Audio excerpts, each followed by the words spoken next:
अस्सलाम वालेकुम व्यूअर्स, मैं हूं समीना पाशा। उम्मीद है आप लोग खैरियत से होंगे। व्यूअर्स, कुछ अहम खबरें और अपडेट्स लेकर इस व्लॉग में आपके सामने हाजिर हैं जनाब। खबरें इंपॉर्टेंट हैं, अगरचे इतवार का रोज़ है और आमतौर पर खबरों की कमी होती है, लेकिन आज है जी बड़ा अहम किरदार पाकिस्तान तहरीक इंसाफ के, ख़ास तौर पर नौजवानों का। क्यों मैं कह रही हूँ, इसकी तफसील आपको बताते हैं। दूसरी तरफ आज नज़र जो है वो कोयटा पर भी रहेगी, क्योंकि अख्तर मेंगल साहब ने अब ऐलान किया है कि उनके मुतालबात चूंकि नहीं माने गए तो अब वो कोयटा की तरफ लॉन्ग मार्च आगे बढ़ाएंगे। तो काफी देर से लखपास के करीब जो उनका एक धरना जारी था उसको अब आगे बढ़ाने का उन्होंने ऐलान किया है। इसके अलावा आज ये भी बताएंगे आपको कि शाह महमूद कुरैशी साहब को आज क्यों ट्रिब्यूट पेश किया जा रहा है और कैसे शाह महमूद कुरैशी साहब ने लोगों के अंदाजे गलत साबित किए। इसके साथ साथ कुछ हुकूमती दावों का भी जायजा लेंगे जो आज हमें झूठ होते और बातिल होते नजर आ रहे हैं। तो इन सब चीजों के ऊपर बात होगी। आपसे रिक्वेस्ट है कि चैनल को सब्सक्राइब कर लें अगर अभी तक सब्सक्राइब नहीं किया। तो सबसे पहले जी पीटीआई की जोश और जज्बे और बात करेंगे उनके दोबारा से तहरीक के मोमेंटम पकड़ने की, क्योंकि हमने देखा कि एक तो कारकुन बहुत मुस्तरब थे और ख़ास तौर पर ईद के दिनों के बाद का, चूंकि उन्हें कहा गया था कि एक एहतजाज शुरू किया जाएगा, मूवमेंट जन्म लेगी, तो इस वजह से उनकी तरफ से ज़्यादा इस बात का एक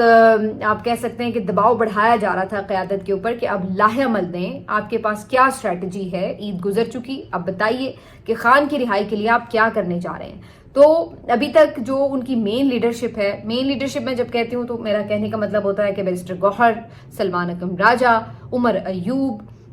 या फिर आप कह लें शिबली फराज, या आप कह लें शेख वकास अकरम, जो मेनली आपको नजर आ रहे होते हैं ओहदेदारान, तो उनकी तरफ से तो ऐसा कोई वाज़ेह ऐलान समझ में नहीं आया, ना नजर आया है। लेकिन बाकी जो उनके कुछ रहनुमा हैं उनकी तरफ से बहरहाल ये बात हो रही है कि एहतजाज का सिलसिला शुरू किया जाएगा। और यस, मैं भूल गई, अली अमीन गंडापुर, उन्होंने भी कोई एहतजाजी हिकमत अमली के हवाले से बात नहीं की। तो बाकी जो उनके बाकी ओहदेदारान हैं जैसे जुनेद अकबर हों, उन्होंने भी वाज़े तौर पर कल ये बात कर दी है कि हमें सड़कों पर ही आना पड़ेगा, फैसला आखिरी सड़कों पर होगा, इसके अलावा कोई हल नजर नहीं आ रहा। आलिया हमजा साहिबा भी जो तंजीम साजी कर रही हैं पंजाब में मुख्तलिफ जगहों पर, वो भी यही वर्कर्स कन्वेंशन करने की कोशिश कर रही हैं। मकसद वही है कि पंजाब को भी मोबिलाइज किया जाए और तहरीक चलाने के लिए एक पूरा माहौल यहाँ पर भी बनाया जाए। इसके अलावा जो बड़ी मजेदार बात है जिसकी तरफ जरा तवज्जो कम होती है और डिस्कशन भी कम होती है, वो है सिंध की सूरत हाल। सिंध में पाकिस्तान तहरीक इंसाफ को खूब पजीराई मिल रही है।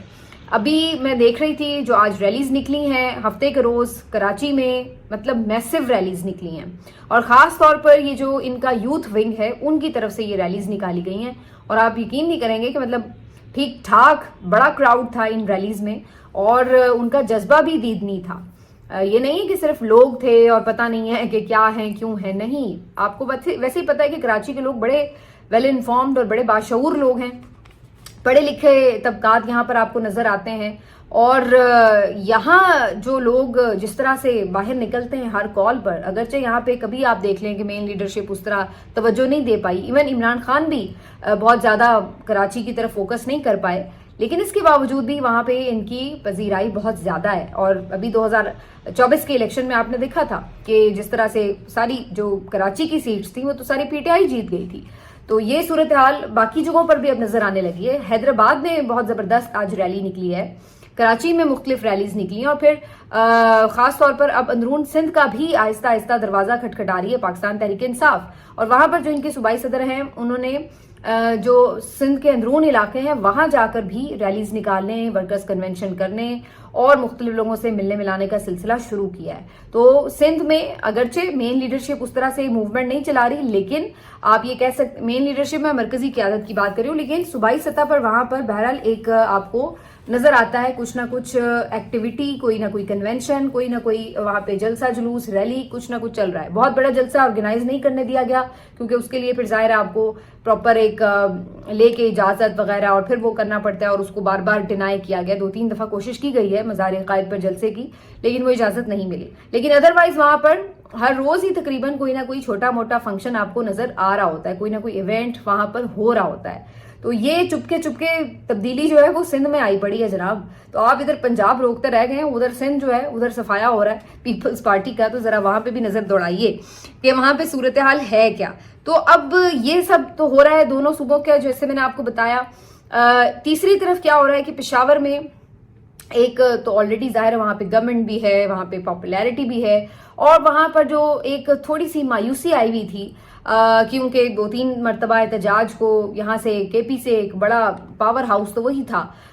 اس کے باوجود بھی جس طرح ناکام لوٹنا پڑا, اور پھر جس طرح سے لاشیں بھی اٹھانی پڑی 26 نومبر کو, اور پھر اس کے بعد علی امین گنڈا پور صاحب کی جو مختلف متضاد قسم کے بیانات ہیں ان کی وجہ سے, تو وہ تھوڑے سے ان کے حوصلے تھے ڈی مورلائز قسم کے. لیکن ان تمام چیزوں کو مراد سعید کی ایک ٹویٹ نے بالکل ایک نیا جوش جذبہ دے دیا, اور ایک ٹویٹ بھی اتنا کمال کر سکتا ہے اس کا اندازہ بعض اوقات انسان نہیں کر پاتا. تو مراد سعید صاحب نے جو ایک ٹویٹ کیا اس میں انہوں نے ایک اسٹریٹجی بھی دی, کارکنوں کو مخاطب کیا, جس کے بعد ہمیں ایک دم ایسا لگا کہ جیسے کسی نے جذبہ جوش بھر دیا ہو ان نوجوانوں میں. پشاور میں مختلف مقامات پر ریلیز بھی نکالی گئی ہیں, اور خاص طور پر نشتر ہال میں جو آج کے روز کنونشن ہونے جا رہا ہے, یہ بہت بڑا ایونٹ ہے, بہت بڑا یہ ہال ہے جس کو مختص کیا گیا ہے. یہاں پہ انتظامات کیے گئے ہیں. ظاہر ہے کہ یہاں پہ وہ پرابلمز نہیں ہیں جو باقی صوبوں میں دیکھنے پڑتے ہیں کہ کوئی کانفرنس کرنی ہو, کنونشن کرنا ہو تو ظاہر انتظامیہ رکاوٹ بنتی ہے. تو اس لحاظ سے یہ یہاں پر ایونٹ کرنا کمپیریٹیولی آسان ہے. لیکن یہاں پر شاہد خٹک صاحب, مینا خان آفریدی صاحب, اور جو سہیل آفریدی ہیں جو کہ آئی ایس ایف سے ہی آپ کہہ لیں کہ گروم ہوئے ہوئے نوجوان قیادت ہے اس کی پی ٹی آئی کی, مراد سعید کے یہ ساتھی ہیں. تو خاص طور پر سب ان کی طرف اب دیکھ رہے ہیں کیونکہ یہ اس وقت آن گراؤنڈ موجود ہیں, ان کو لوگ دیکھ رہے ہیں. مینا خان تو آپ کو پتا ہے کہ کیبنٹ میں بھی ہیں. تو جو نوجوان یہاں پہ یوتھ ہے پشاور کی اور کے پی کی, وہ خاص طور پر ان لوگوں کو دیکھ رہی ہے کہ یہ اب کس طرح سے اس موومنٹ کو آگے لے کر چلتے ہیں. کیونکہ یہ تحریک تو مراد سعید نے دی ہے ٹویٹ کر کے, لیکن آگے ظاہر ہے آن گراؤنڈ تو یہ لوگ چیزوں کو لے کے آگے چلیں گے تو بات آگے بڑھے گی. تو یہاں پر ہمیں نظر آ رہا ہے کہ جو علی امین ہیں ان کی طرف سے اگرچہ کوئی ایسا نہیں دیا گیا پلان یا کچھ, لیکن جو باقی پی ٹی آئی کی لیڈرشپ ہے,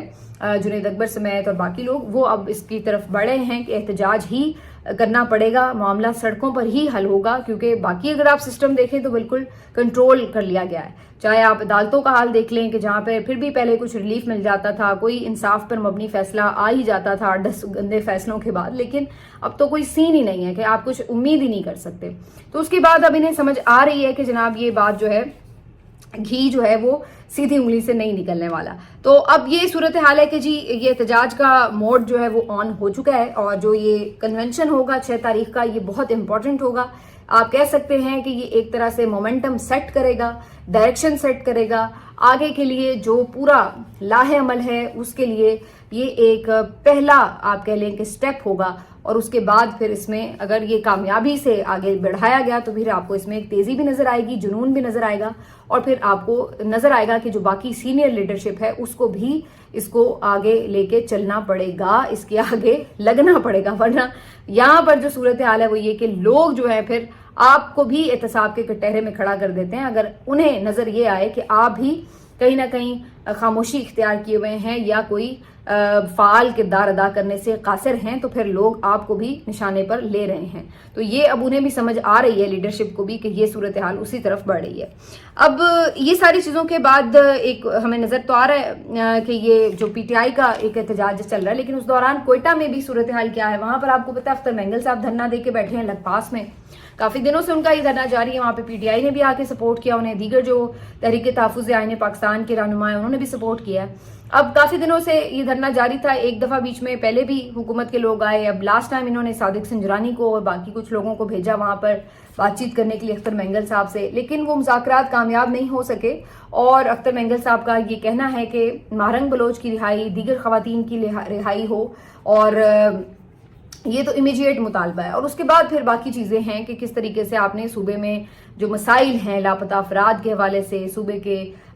جو محرومیوں کے حوالے سے ہیں, جو وسائل کے حوالے سے مسائل ہیں, تو ان تمام چیزوں کو پھر بعد میں آپ سارٹ آؤٹ کر سکتے ہیں. لیکن جو امیجیٹ مسئلہ ہے وہ تو آپ کو حل کرنا ہوگا, چونکہ اس بارے میں کوئی یقین دہانی نہیں کرائی گئی حکومت کی طرف سے, اور جو جا بھی رہے ہیں لوگ وہ کوئی اس بارے میں نتیجہ خیز بات نہیں کر کے آنے میں کامیاب ہوئے. تو اب اختر مینگل صاحب نے یہ دھرنا آگے بڑھانے کا فیصلہ کیا اور اب ان کا کہنا ہے کہ لانگ مارچ جو ہے وہ کوئٹہ کی طرف جائے گا. اب یہ بڑا امپورٹنٹ ہے کیونکہ اگر آپ صوبائی دارالحکومت میں لانگ مارچ لے کر آتے ہیں تو فی الحال باقی کوئٹہ یعنی بلوچستان کے باقی علاقوں میں تو شاید حکومت اس طرح نہیں ان کے اوپر کریک ڈاؤن کرنے کی پوزیشن میں, جیسا کہ آپ کو پتہ ہے کہ اس وقت بلوچستان کے حالات کیسے ہیں. بہت سے علاقے تو خود حکومت نے نو گو ایریا ڈکلیئر کیے ہوئے ہیں کہ جی شام کے وقت ان شاہراہوں کو یوز نہ کریں اور یہ وہ. تو وہاں باقی جگہوں پہ تو بہت سی جگہیں ایسی ہیں جہاں پر یہ لوگ نہیں کھل کے آپریٹ کر سکتے,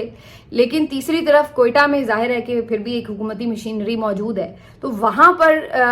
کسی بھی دھرنے کو یہ انٹر ہونے سے روکنے کی کوشش بھی کر سکتے ہیں اور اس سلسلے میں کوئی کریک ڈاؤن بھی ہو سکتا ہے. کوشش ان کی یہ ہوگی کہ کوئی لالی پاپ دے کے اختر مینگل صاحب کو بھیج دیا جائے. تو یہ آگے جو ایک آدھ دن آنے والا ہے یہ کافی امپورٹنٹ اس لحاظ سے ہوگا کہ بلوچستان کی طرف بھی نظر رہے گی. آج کی خبر میں نے یہ بھی پڑھی ہے کہ ایک دفعہ پھر سے یہاں پر موبائل فون سروس اور انٹرنیٹ سروس جو ہے وہ معطل کی گئی ہے اور یہاں پر ایک دفعہ پھر سے جو حالات ہیں وہ کشیدگی کا پتہ دے رہے ہیں. کچھ لوگ یہ بھی خیال ظاہر کر رہے ہیں کہ ایسا نہ ہو کہ رات گئے کہیں کوئی اس دھرنے پہ کریک ڈاؤن کرنے کی کوشش کرے حکومت, تو یہ بھی چیز ہو رہی ہے. لیکن بہرحال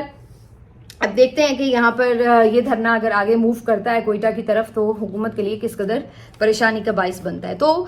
اوور آل آپ یہ کہہ سکتے ہیں کہ ملک کے سارے صوبے جو ہیں وہاں پر آپ کو احتجاج, پروٹیسٹ, لوگ سڑکوں پر اور ایک آپ کو بے چینی, اضطراب نظر آ رہا ہے. کوئی آپ یہ نہیں کہہ سکتے کہ نارمل روٹین میں کوئی صوبہ چل رہا ہے. سندھ میں جہاں پی ٹی آئی کا یہ سارا کچھ چل رہا ہے معاملہ, وہیں پہ جو کانپرس جماعتیں ہیں ان کی طرف سے, جو لوکل وہاں کے لوگ ہیں ان کی طرف سے بھی احتجاج کا سلسلہ جاری ہے جو کہ نہروں کے خلاف وہ کر رہے ہیں. تو وہاں پر بھی مختلف قسم کے آبجیکٹیوز کے ساتھ لوگ باہر سڑکوں پر موجود ہیں. تو یہ اس وقت جو ہے آپ کے ملک میں مختلف علاقوں کی صورتحال ہے. ایسے میں حکومت جو ہے وہ کوشش یہ کرتی ہے کہ کوئی لالی پاپ دے کے, کوئی ایسی خبر دے کے, کوئی دھوکہ دے کے عوام کو یہ تسلی دے سکے کہ نہیں جی نہیں,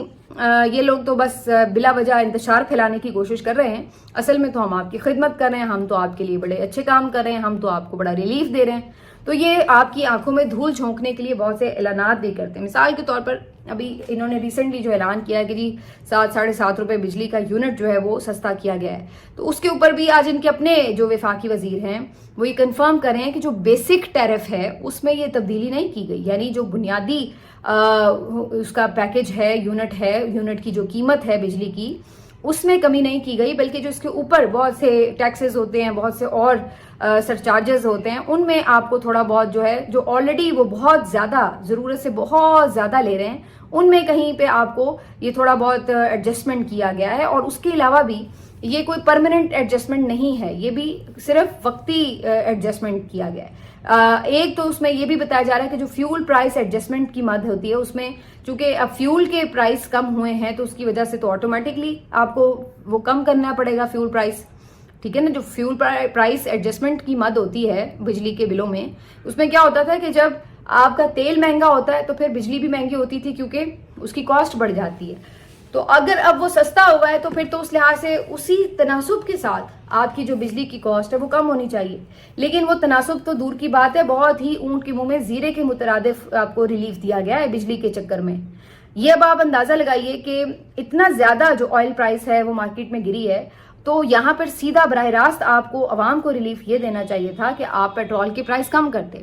لیکن انہوں نے پیٹرول کی پرائس کم نہیں کیے, اس کو اسی مقدار پر رکھا اور کہا کہ جی ہم آپ کو یہ ریلیف بجلی کے بلوں میں دے دیں گے. اب بات یہ ہے کہ جو پیٹرول ہے وہ تو ہر کسی نے یوز کرنا ہے, کہنے کو تو بجلی بھی ہر کسی نے یوز کرنی ہے, لیکن جو پیٹرول کا ڈائریکٹ فائدہ تھا وہ بجلی کے آپ نے انڈائریکٹ فائدے میں بدلا ہے. اور اس کی وجہ سے ہو یہ رہا ہے کہ وہ پورا ریلیف ہر بندے کو نہیں ملے گا, جس کو ہر صورت میں ہر کمرشل صارفین کو یا ہر گھریلو صارفین کو جو بھی کوئی پیٹرول یوز کرتا ہے سب کو مل سکتا تھا. کیونکہ جو بنیادی اگر یا تو آپ اس کے بنیادی ٹیرف میں کمی کریں تو پھر تو ڈائریکٹلی سب کو ملے گا, لیکن جب آپ کچھ یونٹس کے حوالے سے وہ کرتے ہیں, کچھ سرچارجز کے اوپر کرتے ہیں, تو وہ پھر ڈائریکٹ آپ کا ریلیف نہیں بنتا, اور یہ بھی ایک صرف عارضی ریلیف ہے. اب میں آپ کو صرف اتنا بتا دوں کہ $65 فی بیرل اس وقت تیل کی قیمت ہے عالمی منڈی میں. اب آپ کو اگر اس کا آئیڈیا نہیں ہے کہ یہ کتنا کم ہے تو آپ اس سے اندازہ لگا لیجئے کہ جب 2013 سے 17-18 تک نون لیگ کی حکومت تھی تو اس وقت اتنا پرائس تھا کم, یعنی اتنے دیر پہلے, آج سے 10-12 سال پہلے یہ پرائس تھے جو آج ہیں. आलमी मंडी में $65 फी बैरल, जबकि इमरान खान साहब के दौर में 125 तक ये गई थी, इससे डबल हुई थी प्राइस। अब आप देखिए कि बाहर आपको 65 का मिल रहा है पेट्रोल, और इमरान खान के दौर में आपको जो पेट्रोल मिल रहा था उस $125 फी बैरल की रेट वाला जो फ्यूल था वो भी आपको 150 रुपए लीटर मिल रहा था। लेकिन आज वही आधे से ज्यादा सस्ता हुआ पड़ा है, $65 फी बैरल पर पहुंचा हुआ है। लेकिन आपको कितने का मिल रहा है? वो 150 तो दूर की बात है, अब आपको वो 250 से भी ऊपर मिल रहा है। तो ये आपके साथ हो रहा है कि आपको बजाय इसके कि वो 100 रुपया कम हुआ होता, उल्टा आपको लॉलीपॉप दिया गया कि जी आपको बिजली में सस्ता कर देंगे, और बिजली में आपको सिर्फ 7-7.5 रुपए का रिलीफ मिला, और वो भी वक्ती और वो भी बुनियादी टैरिफ में नहीं मिला। तो ये है जी आपके साथ जो इन्होंने गेम खेली है, जिसकी वजह से आपको ये लॉलीपॉप दिया जा रहा है कि जी बहुत, और उसके बाद मजे की बात ये कि इस रिलीफ देने के बाद फिर आप ही के पैसों से लाखों करोड़ों के इश्तहार भी बांटे जा रहे हैं कि जनाब हमने बहुत रिलीफ दे दिया। तो ये एक अलग उसके ऊपर आपके ही पैसों के ऊपर डाका है कि जो अपनी तशहीर के लिए ये लोग इस्तेमाल करते हैं। तो ये कहानी है। तो बहरहाल